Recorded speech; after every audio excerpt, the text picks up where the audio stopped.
అన్న మీలాగా రిక్షా బండ్ల మీద ఎంత కష్టపడ్డా కూడా సాయంత్రానికి ఒక 1000 రూపాయలు సంపాదించుకోగలుగుతున్నాం, ఒక 500-600 ఇంట్లో ఇస్తున్నాం అనే ఒక ఇది ఉందా మీకు?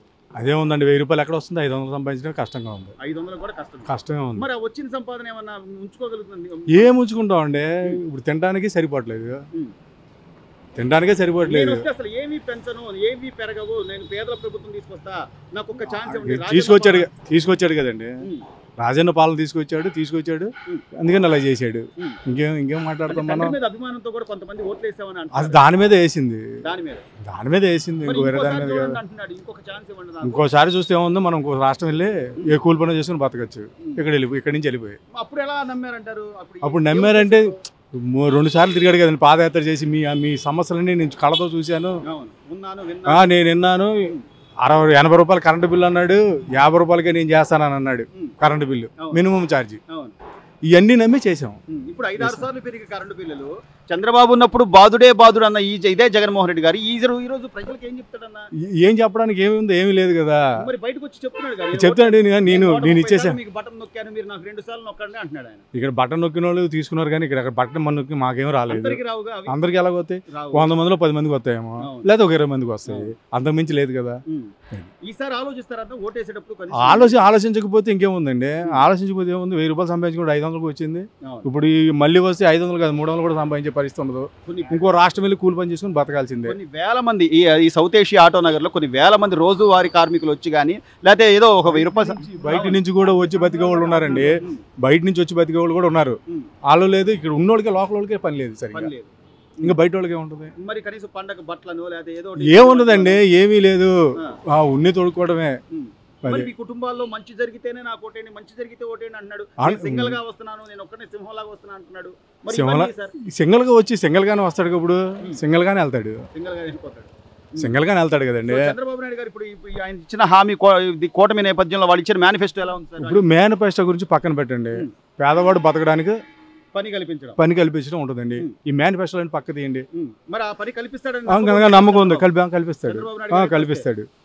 మొన్నటిదా కల్పించాడు కదండి, ఇప్పుడేం కల్పించాడు? ఈడేం కల్పించాడు? బాగా బోల్డ్ అంత ఇబ్బంది పడ్డా. మార్పు కంపల్సరీ. దాదాపుగా ఇక్కడ ఆటో నగర్ లో రోజువారీ కార్మికులు కానీ లేకపోతే ఒక 500-1000 రూపాయలు సంపాదించుకునే పరిస్థితులు మెయిన్ ఏంటంటే ఇక్కడ లారీ వ్యవస్థ బాగలేదండి. ట్రాన్స్పోర్ట్ అనేది అసలు బాగోలేదు, లారీ ఓనర్ పరిస్థితి బాగోలేదు. వాళ్ళు ఇటువంటి చాలా ఫైనాన్స్ పరంగా కానీ, టైర్ పరంగా కానీ, డ్రైవర్లు పోషించడం కానీ, ఏమైనా మెయింటెనెన్స్ కానీ, ఏదైనా కానీ చాలా ఇబ్బందిగా ఉంది.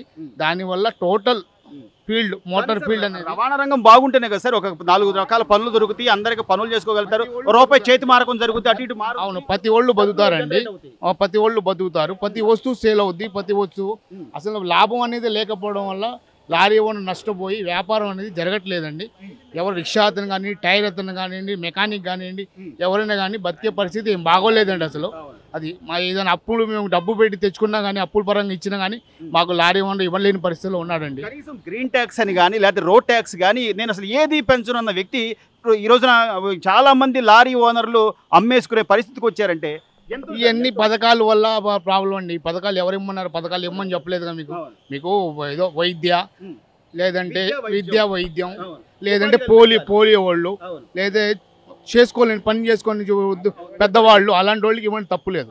ఇవన్నీ ఇచ్చేసి జనాల మీద భారం పెట్టేసి పిచ్చి పిచ్చి మందు మీద, ఇసుక మీద, దాని మీద లేదు, మందు మీదో లేదా ఇసుక మీదో మరి నేను తీసుకుంది మళ్ళీ మీకే ఇస్తున్నానుగా అంటున్నాడు. మరి దానికి ఏం చెప్తారు?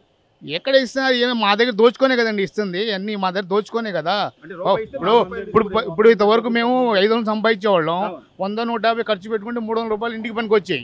ఇవాళ 1000 రూపాయలు సంపాదించిన 2 ఇంటికి 400-300 తీసుకోవడం కనకం అయిపోయింది. ఆడికి 100 రూపాయలు కట్టి ఈడికి అప్పు చేసి, ఆడికి అప్పు చేసి ఇలా ఎన్ని రోజులు బతకాలండి? పరిస్థితి అయితే ఏం బాగాలేదు. వ్యవస్థ చాలా బాగా అసలు చండాలంగా ఉంది. ఇన్ని ఇబ్బందులు పడుతున్నా కూడా ఆయన బయటకు వచ్చింది, నాకు ఇంకొకసారి ఓటేయండి, నేను వైజాగ్ నుంచి పరిపాలన. అవును చేస్తానండి, వాళ్ళు చూసుకుంటున్నారు కానీ మన వల్ల మనకు ప్రజలకి ఏమైనా లాభం లేదు కదండి. ఓవరాల్ గా చూస్తే గత 5 ఏళ్ల చంద్రబాబు నాయుడు గారి ప్రభుత్వానికి ఇప్పుడు వైసీపీ ప్రభుత్వానికి తేడా ఉంది సార్. ఖర్చు పెరిగిపోయింది సార్, ఖర్చు లాభం లేదు. మనిషి దగ్గరికి లాభం లేదు, ఖర్చు వ్యాపారం ఏమి లేవు, సంపాదించి 500 సంపాదించినా ఇంటిది 100 రూపాయలు తీసుకెళ్ళలేని పరిస్థితి. కృష్ణానది మీద ఈ రోజున వాల్ కట్టింది, అదంతా కూడా వైఎస్ఆర్సీపీ ప్రభుత్వంలోనే. అది కూడా ఈ రోజున ఎమ్మెల్యే క్యాండిడేట్గా పోటీ చేస్తున్నటువంటి దేవినేని అవినాష్ గారి కృషి అని చెప్తున్నారు. అసలు ఈ వాల్ ఇంకో మాట చెబుతా, ఈ వాల్ ఆ మాట చెబుతా, వాల్ కట్టింది మాకైతే అంత ముందర ఎప్పుడైందో తెలవదు. గద్దెరామన్ గారు వచ్చినాక ఈ ఎలంగొదురు అక్కడికి వెళ్ళడానికి ఈ సిమెంటు కెంకరలు వేయడానికి కానీ మా దగ్గర ఖాతా బళ్ళు అక్కడికి వెళ్ళి దిగబడిపోతే మేము బ్యాటరీలు తీసుకెళ్ళి 15లో స్టార్ట్ చేసి ఆ బళ్ళు వచ్చాం. అప్పటికే కాంక్రీట్ పెట్టి మొదలు పెట్టారు. అప్పటికి ఏది 15లో. ఇప్పుడు వీళ్ళు కట్టేదేంటి, వీళ్ళు కట్టేది ఏంటంటే ప్రభుత్వం మారిన కంటిన్యూ చేయాలి, అది కంటిన్యూ చేయాలి. ఆయన కృషి అది గద్దెరామన్ గారు. ఆ రోజున కృష్ణ అంటే దుర్గ గుడి చుట్టూ ఉన్న ఆ ఏదైతే బ్యారేజ్ ఉందో అది ఆ నిర్మాణం కూడా తెలుగుదేశం పార్టీ హయాంలోనే జరిగింది. కానీ ఓపెనింగ్ ఆగండి ఏది మన బ్యారేజ్ ఇదా, అమ్మవారి గుడి చుట్టూ ఉన్న బ్రిడ్జి ఏది ఫ్లైఓవర్ మన ఇంకో ఆయన ఎంపీ గారు ఉన్నాడు చూడండి, లగడపాటి రాజగోపాల్ గారు. వాళ్ళు వాళ్ళు పవర్లో ఉన్నప్పుడు చంద్రబాబు నాయుడు గారు ధర్నా చేస్తానికి వెళ్తే అప్పుడు తిరగబడితే పుష్కరాలకు ముందల చంద్రబాబు నాయుడు గారు వాళ్ళందరికీ రూపాయి ఇచ్చేసాట, 5 రూపాయలు ఇచ్చి వాళ్ళ మొత్తాన్ని ఖాళీ చేపించి లైన్ తెచ్చి కట్టాడు.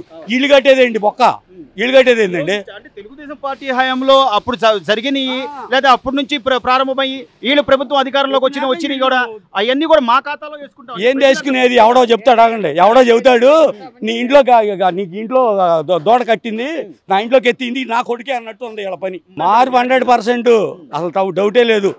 ఆంధ్రాలో ఈసారి కనుక జగన్మోహన్ రెడ్డి వస్తే జనాలందరూ 100%గా మీరు కూడా ఉన్నట్టు రాయాలి. ఎవరో విలేకరులు కూడా, విలేకరు సోదరులు గవర్నమెంట్తో సమానం. మీరు కూడా స్వార్థాలు చూసుకోకుండా రాయండి, అది జరిగినట్టు.